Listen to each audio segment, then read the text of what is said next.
الغزالات، مرحبا بكم على القناه مره اخرى، وشكرا على الدعم ديالكم. كنشكركم بزاف بزاف، الله يخطيكم عليا. ان شاء الله اليوم غادي نبارطاجي معكم لا غوسيت ديال الكيكه اللي درت في عيد ميلادي، لاير كيك بالكيندر بوينو. سهله بسيطه، كتبغي شويه ديال الوقت في الخدمه ديال الكريم، فيها المراحل ولكن راها ما فيهاش المقادير بزاف. كما كتشوفوا معايا غادي نحتاجوا دقيق 120 غرام مع نصف ساشي ديال الخماره كيماويه. انا هاد الدقيق اللي عندي فيه اصلا الخميره، بغيت نجربه نشوف واش كيجي زوين لانه خاص بالحلويات.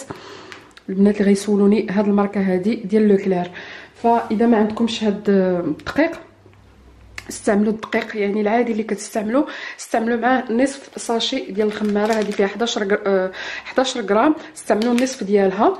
غادي تحتاجوا 125 غرام ديال السكر سنيده، 3 ديال البيضات بدرجه حراره المطبخ، ومعلقه كبيره ديال الكاكاو المر. ندوزوا على بركه الله نوريكم الطريقه ديال التحضير.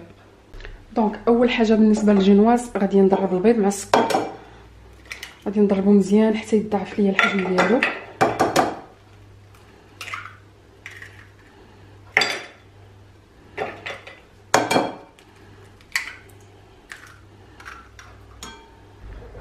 غادي نضيف السكر سنيده، ممكن تضيفوا رشيشه ديال الملح. صافي غادي نضرب هادشي حتى يضاعف الحجم ديالو.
كما شفتوا معايا كنبقى نخلطو حتى كيولي بهاد الطريقه هذه، كيولي كريمه خفيفه، وهذا هو اللي كيخلي الجينواز انها تجي خفيفه وما تجيش مدقصه من الداخل. المرحله الثانيه غادي نزيد الدقيق، والدقيق اصلا فيه الخماره. الا كنتو غديروا الدقيق العادي زيدوا نصف ساشي ديال الخماره وغربلوهم بطبيعه الحال. كما قلت لكم انا عندي هنا الدقيق ديجا فيه الخميره ديال الحلوى.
صافي هنايا ملي كنحس بها تخلطات مزيان. الفران شعلته على 180 درجه يسخن. غادي ندهن، نوريكم المول اللي غادي نخدم فيه 20 سنتيمتر. غادي ندهنو بالزبده ونرشو بشويه ديال الدقيق، عاد غادي نحط فيه الخليط. بعد ذلك خديت اللاطه ديال الفران وفرشتها بورق السولفوريزي. هنا غادي يبان لكم درت الالومنيوم البابي الو لان ما عنديش الاختيار.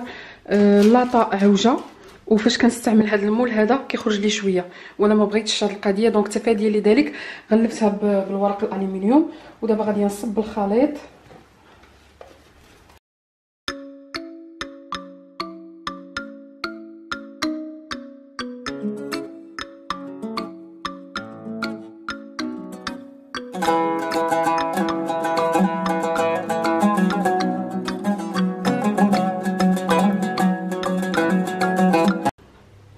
نقادو هكا وصافي غادي ندخلو الفران. من بعد غادي نوريكم النتيجه باش يخرج.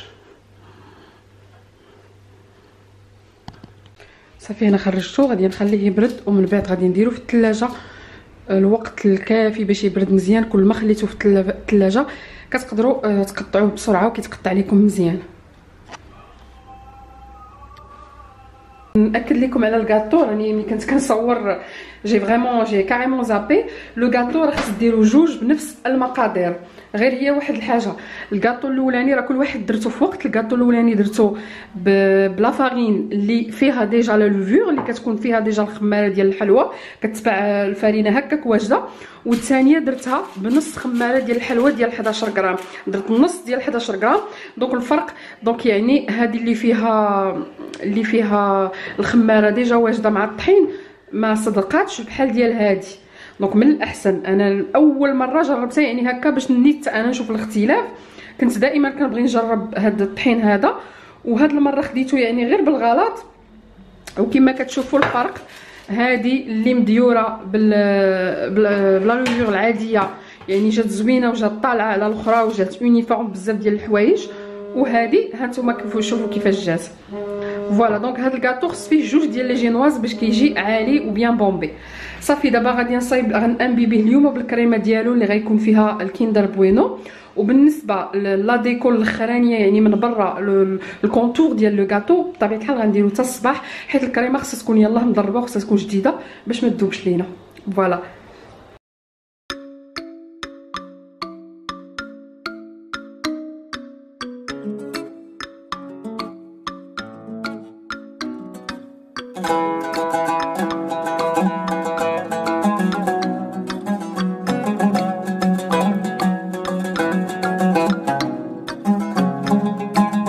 كتشوفوا معايا البنات حاولت نقطعهم مزيان ونقاد ديك البلاصه اللي كانت ما يعني جات معايبه شويه ما غيجيش الكاطو زوين. وكما كتشوفوا وحده غريب في الامر، وحده جات بلو فونسي على الاخرى. يمكن وحده كثرت فيها الشوكولاط على الاخرى لانني خديت غير معلقه كبيره يعني تكون عامره مزيان. وصافي دابا تقدروا تانبيبيوه، انا ما غاديش نانبيبيه. مي الا بغيتو باش يجيكم رطب اكثر تانبيبيوه، مي انا بالنسبه لي الكريمه كافيه. غادي ندوز باش نوريكم الكريمه اللي غادي ندير بها الفوغاج. دونك بالنسبه للفوغاج ديال هذا الكاطو يعني الحشوه غادي نحتاجو 30 سنتيلتر ديال الكريم اونتيير ليكيد اللي تكون بارده مزيان. كنأكد على العناصر كلهم خصهم يكونوا باردين بما فيهم الضراب والصلاديه اللي غادي نضربوا فيه باش كطلع لكم. دونك هنا غندير علبه ونصف لان فيها 20 سنتيلتر 20 وغنزيد 10 هي 30. وغنحتاجوا لا ماسكاربون 200 غرام، هذه فيها 250 دونك ما غنستعملهاش كامله. وغتحتاجوا اون باطا تارتيني اي نوع عندكم، نوتيلا ولا اللي بغيتو. انا كتعجبني هذه ديال النوازيت ديال ليدل فيها 200 غرام. غادي نحتاج غير نصف الكميه. وغادي نحتاجوا الكيندر بوينو 3 ديال الباكيات من هادو اللي غادي نخلطهم مع الكريمه بحكم ان الكاطو ديال الكيندر بوينو كتبقى اختياريه، حيت من بعد غنزينو بنفس لي باغ ديال الكيندر بوينو. فوالا غادي ندوزو الطريقه دابا.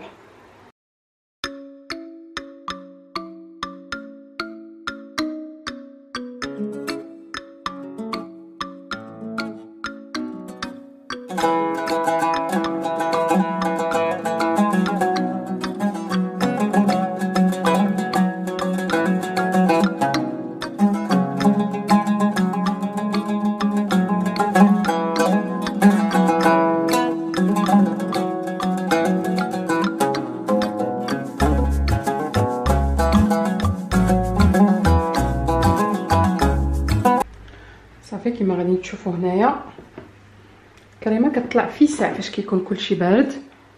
تخلطات مزيان الماسكاربون مع الكريم. بطبيعه الحال ما درنا لا سكر لا والو لحقاش لا باطا طارتيني راها سكري.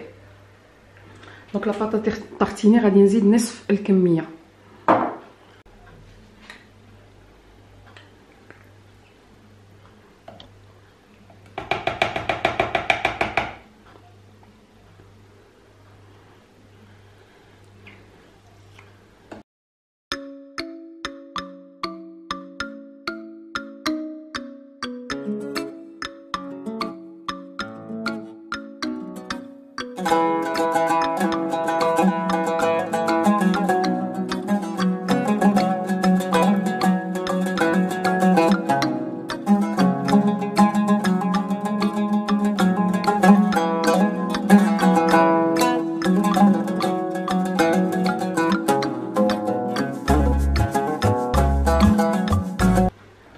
صافي الكريمه ديالي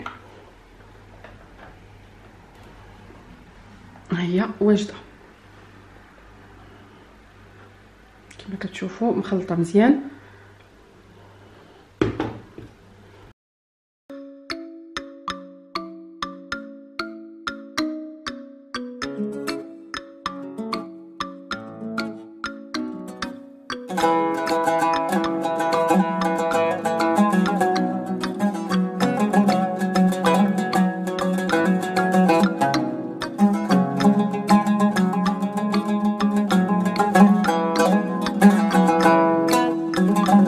صافي الطبقات هما كما كتشوفوهم. نقدر نزيد هادو اللي بقاو ليا الا بغيت نزيد نعليه. دونك من الاحسن تخدموا لا عندكم شي سباتول. انا ما عنديش. غنحاول ندير الطبقه اللي مقاده مزيان لتحت.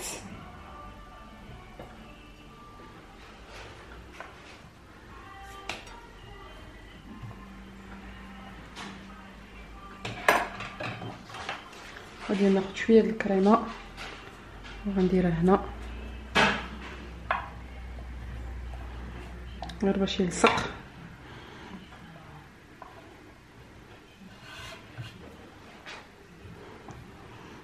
هكا باش نقدر نتنقل به فيما بغيت. صافي غادي نبدا نحط واحد الكميه ديال الكريمه.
البنات كما كتشوفوا الكاطو ديالي واجد، غادي نخليه في الثلاجه حتى المومون، حتى الغدا ان شاء الله، وغادي ندير له التزيين الاخير.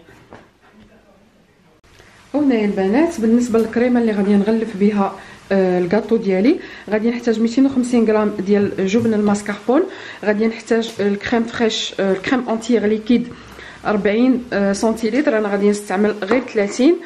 وهنايا غادي نحتاج معلقه كبيره ديال بودره الكاكاو المر، 100 غرام ديال السكر سنيده، حاجه سهله غنشد هادشي كامل وغادي نضربو نطلعو اون كريم. ما كاينش مراحل، كلشي كنديرو في الروبو وكنخلطو، ومن بعد كنخليه في الثلاجه يبرد شويه، عاد كتجي المرحله ديال انني نكوفري لو غاتو كامل.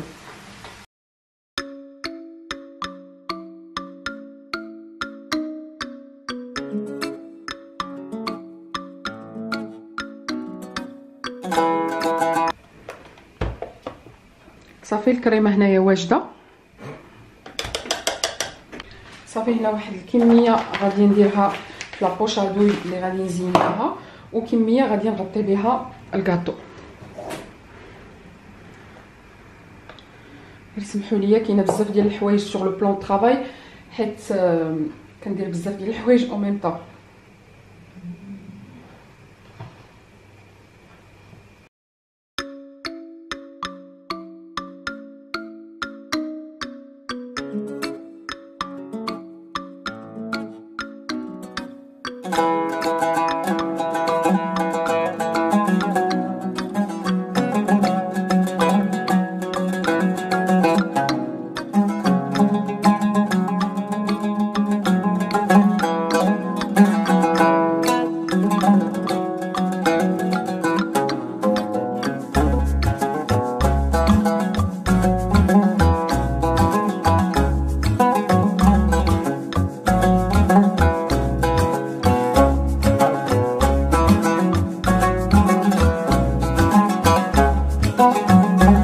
صافي هنايا غادي يبان لكم الكاطو تغطى مزيان، غادي نحيد غير هاد الجوانب نقيهم، غادي نديرو يبرد ونرجع من بعد نرجع نكمل التزيين ديالو. هنايا خديت لابوش ادوي وغادي نعمرها بالكريمه، غادي نشوف الراس اللي غيدير لي الوريضات لانني ما عارفاش ان هو مي نورمالمون واحد في هادو، عرفت واش هذا ولا هذا، مي اون با ايسيي.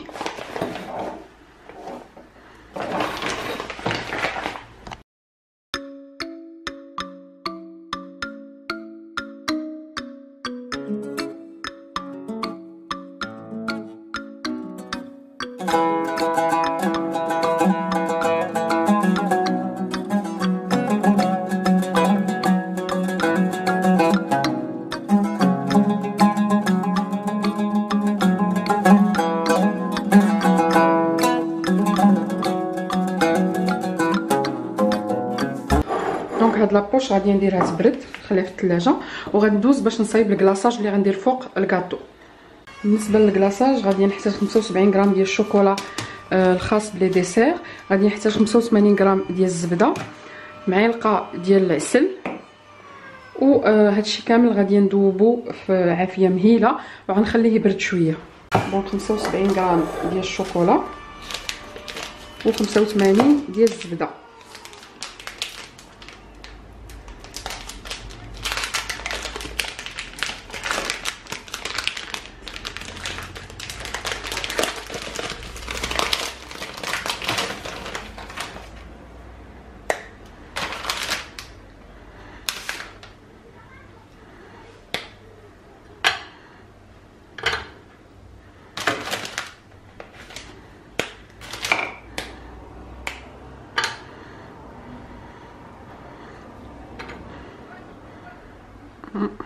فايته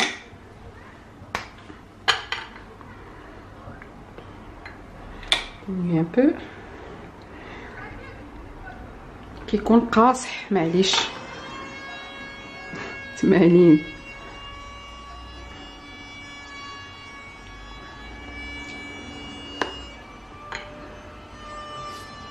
فوالا 75 غرام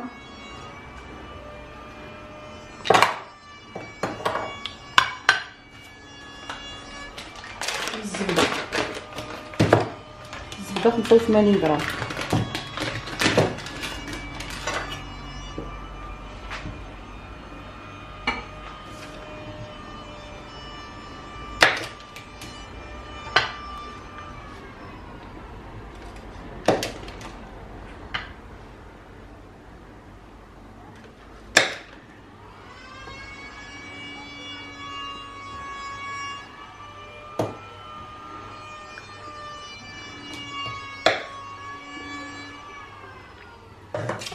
نيشان.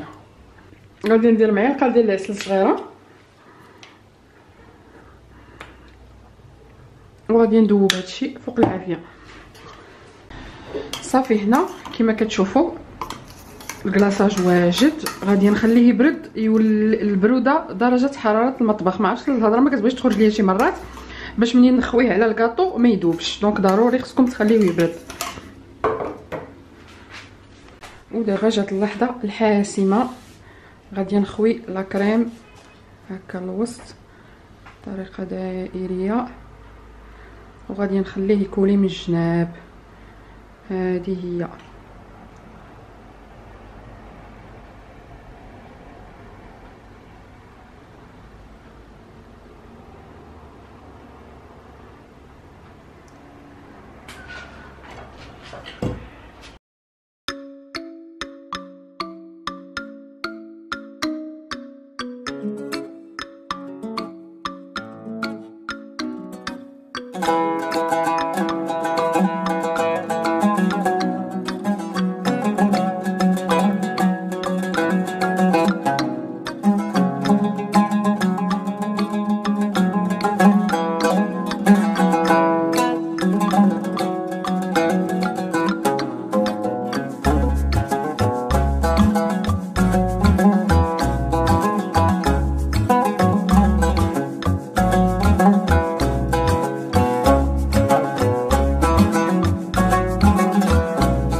هذه هي النتيجه النهائيه البنات. دخلت في تحدي مع راسي، اول مره نصايب هذا الكيك. هذه شحال وانا باغيه نصايبو وقلت غادي نخليه لانيفرسير ديالي. المهم التزيين كيبقى على حسب كل واحد. بالنسبه لهاد الكريمه هذه كنظن خصها شويه ديال التعديلات باش تجي واقفه اكثر. المره الجايه غادي نزيد فيها لا ماسكاربون. بي فوالا، كنتمنى تعجبكم انكم تجربوها، راه خصها غير شويه ديال العقل والصبر وان شاء الله تقدروا ديروها. ولا عجباتكم هاد الكيكه هذه ما تنسوش تشجعوني. والله العظيم البنات الى التصوير الطياب والكاطو او ميم طون راه تبان لكم غير من الروينه، ولكن مع ذلك كنحاول نجيب لكم شي حاجه جديده ونوصل لكم شي حاجه اللي تقدروا تستافدوا منها. فاذا عجباتكم هاد الكاطو بالذات، يمكن هذا الكاطو لو بلو غورمون واللي شويه فيه لا تكنيك اللي اول مره في حياتي نديرو بهذه الطريقه هذه، واللي عجبني حتى في الشكل بزاف. كنتمنى انكم تشجعوني. لايك لايك لايك لايك لايك لايك. شكرا بزاف.